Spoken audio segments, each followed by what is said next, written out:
Should be on the play. Yep.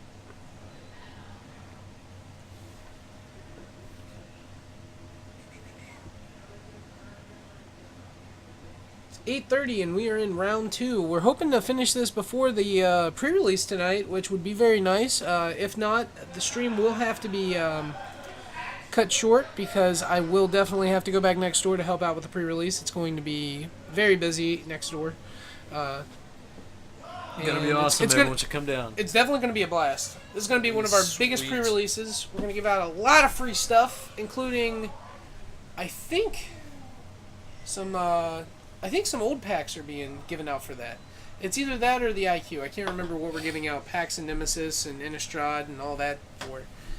So we'll find out.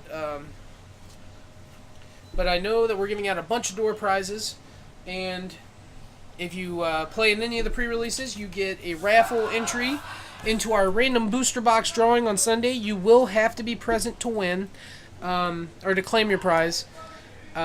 So if you come down and play in any of our pre-releases, you will be entered to win. If you play in at least 5 of our 6 pre-releases and your name's called and you're in the building, you can pick a booster box of Modern Masters 2015 instead of a booster box of Magic Origins. So there's that, and that is pretty awesome, I think. So we're hoping this time somebody wins the box of Modern Masters. Last time somebody's name got called and they could have took a box of Modern Masters 2013, but they weren't present. You have to show up. If you show up... Last time, several people's names got called and they weren't there. And then Keegan won. And Keegan didn't even want to be there. Of all people. Keegan literally told me earlier. We had to force that boy to come and play. He said, I don't want to come. I don't think I'll win. And then he won the box. I was like, of course, who else would win it? The person who doesn't really want it. And that was a box of Dragons of Tarkir, I believe. That was that set.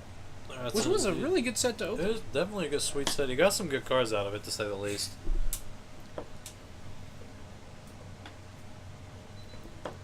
So shuffling up, and Tom is on the right playing Ad Nauseam Lightning Storm combo. I don't know the official name of the deck. I apologize. I do know how the deck works. On the left, we have Cody playing Mardu Burn, and we're going to see a very fast Game 3, regardless of what happens. So hopefully we'll be able to get assuming the round's not over after this, we'll be able to get either a standard game on here or just a different Modern match.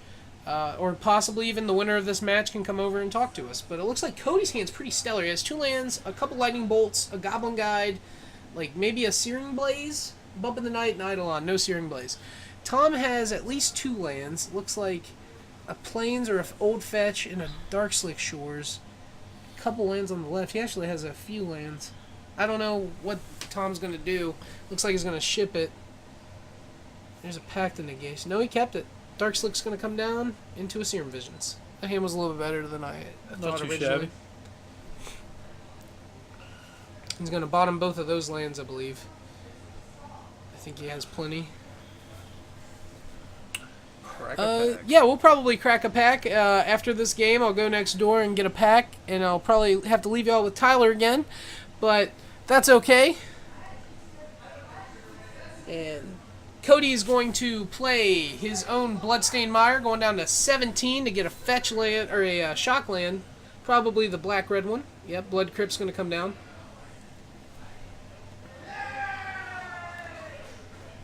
Once again, we're at Rare Drops in Huntington, West Virginia. They are very kind enough to let us use their space to commentate while the players next door play. So we're very appreciative of them and everything they do for us. I'm sorry, chat. I have to leave you alone with Tyler. You're stuck with me, boys. Pintab Prism's going to come down with Sunburst on 2, and Cody wants to make sure he knows how it works. He can remove both counters at once, so it's like a quick Lotus Bloom, sort of. You have to pay mana for it, I guess. Bloodstained Mire is going to come down, and Cody's going to look at his Monastery Swift Spear after he fetches for a regular mountain, I believe. I'm surprised they didn't just fetch for a Sacred Foundry there. But Cody knows this deck way better than I do. And also, I guess that's less lands Tom needs to get with Ad Nauseam to kill him, but I don't think that'll matter at this point. We're going to see a Monastery Swift Spear and a Bump of the Night attacking for 7 to put Tom down to 11. Ooh, and a Simeon Spear Guide on top. That's probably a card that Tom wanted to see if I... Oh, maybe not. We'll see.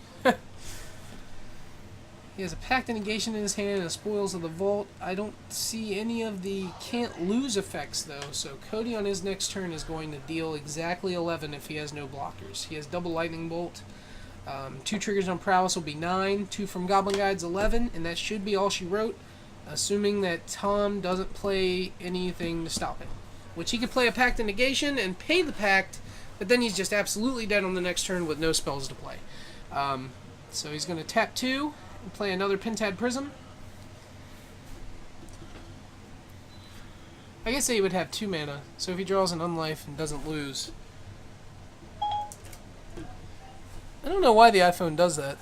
The new one, it just randomly opens Siri, and I don't say "Hey Siri." I know that I can say that on my iPad, and it'll... Well, I'm surprised it didn't open it. I said it out loud. So he's going to get in there with the Swift Spear and the Goblin Guide. Goblin Guide's going to reveal an Unlife, so if Tom doesn't die, the Unlife will kill him. He's going to Lightning Bolt, trigger Prowess, put Tom to 8. He's going to Lightning Bolt, trigger Prowess, put Tom to 5. And that's lethal from the damage. And we'll see what happens. Tom let that one resolve, so now he can't Pact a Negation. And that should be it, unless I'm missing something.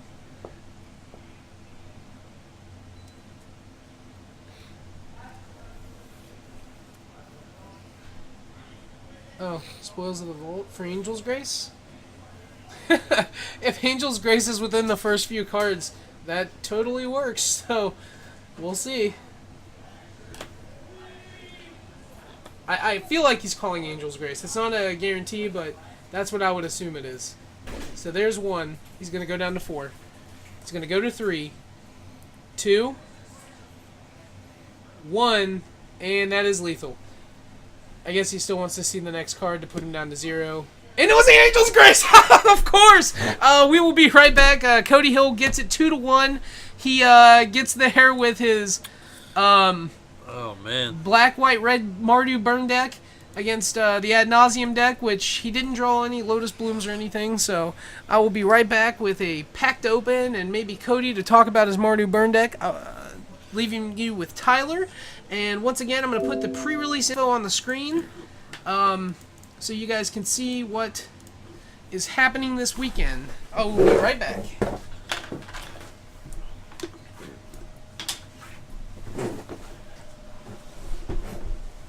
I don't think the Mardu was too bad. I think the ability to have Dark Confidant to help you with the card draw, keep you from going out. I think that Ad Nauseam deck was definitely interesting, though, guys. What do you guys think? And Mike, you can't just call me cardboard. That's offensive. I have feelings. Not very much, but they do exist.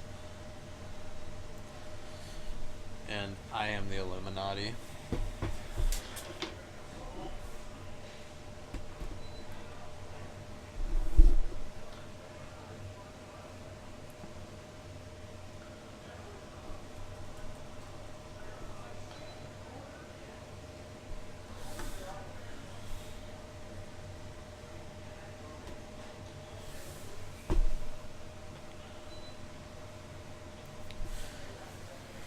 Yeah, it seems like it got beat out by Burn pretty quickly, which a lot of the decks in the format seem really fast nowadays, so I'm not sure if that's something that's very productive. It definitely seemed like a good thing, though. Like, game 1, he got all the combo pieces, he had them all in his opening hand. I swapped to Merfolk over it, so yeah, absolutely, you and Mike will get along just fine. Merfolk is definitely a very, very strong deck. We had one of our local players here, Richard Adams, do very well with it.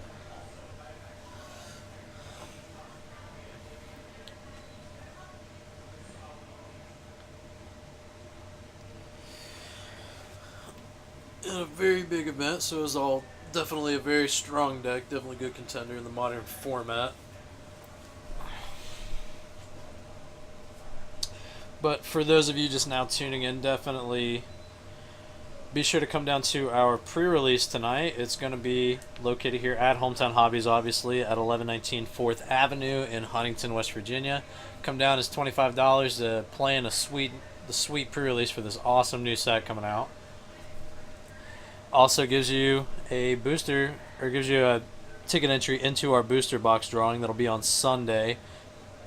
Each of the pre-releases that are located on the left side, they definitely, all of them give you a raffle ticket that gets entered. Playing 5 or more of the events, you can choose to, if you do win the box, you can choose to upgrade that to a Modern Masters 2015. Host a pre-release in Utah. Oh, I think we got to pass on that one, brother. Definitely wouldn't mind traveling, but not tonight.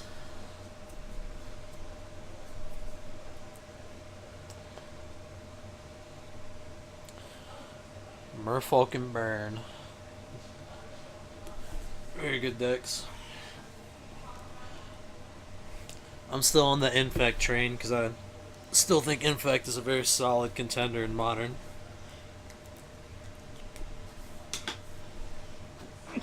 Ugh, excuse me. Malaria, though, that card, seeing play again, is definitely a nightmare for all of us Infect players.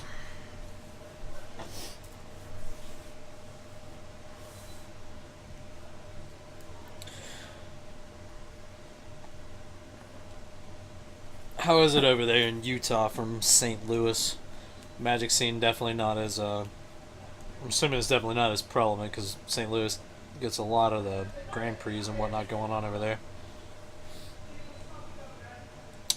Ever played Time Walk deck in Modern? No, personally I cannot say that I have, but I have seen it get played. It did at the time look like a very broken deck. You just lock somebody out of the game. It's not a lot of fun. But for those of you tuning in, definitely type in the chat some cards that you're excited to see come out of the new set in MTG Origins. I think previously we had Days Undoing get mentioned. Some other cards here, let's see. The Flying Thalia, which is the Vryn Nightmare, I think it's called, or Nightwing, or something of that nature. It's a 3 mana, just Thalia, non-creature spells cost 1 less, or cost 1 more as a flyer 2/1. So if there's a card that you're excited to see, definitely type it in the chat.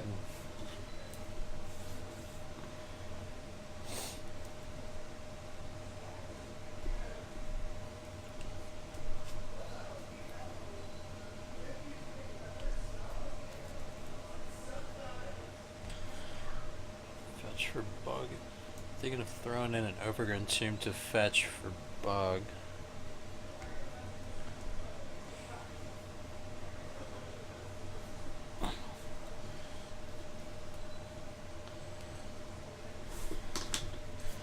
Infernal Tutor. I'm not quite sure. I think I know what you're talking about, but I'd have to read the card. Alright, I have Cody here. So good talk. Come out, Cody go in.